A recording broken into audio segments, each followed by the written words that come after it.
Le président Macron vient en RDC avec une délégation de plus de 152 personnes, notamment deux hommes d'affaires, y compris Xavier Niel, qui est la deuxième fortune de France. Parce que, au-delà des aspects sécuritaires, en République démocratique du Congo, deuxième plus grand pays d'Afrique, on ne peut pas ne pas parler d'économie. Et donc, il y a un forum économique qui est prévu et qui comprendra et qui connaîtra la participation des deux commissaires européens.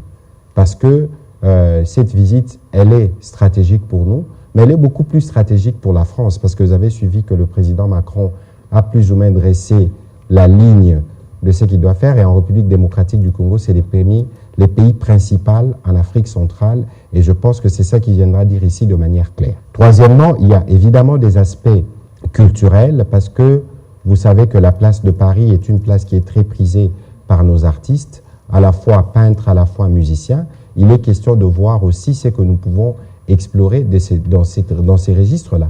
Et donc, la visite du président Macron, qui est une visite d'État, pratiquement la première, où nous avons un chef d'État d'un gouvernement étranger qui vient et qui va rester presque à 24 heures en RDC, alors que dans les autres pays, il passera des demi-journées.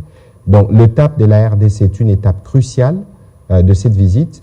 Nous voulons, nous, avant d'aborder évidemment des sujets de développement, des sujets qui nous tiennent avec les hommes d'affaires qui l'amènent, nous voulons que la France clarifie sa position avec des mots clairs, parce que c'est eux qui sont les premiers élocuteurs de la langue française. Nous ne voulons pas des discours ambigus. On veut un engagement clair pour le retour de la paix dans l'Est, et les autres questions pourront être abordées dans la plus grande sérénité.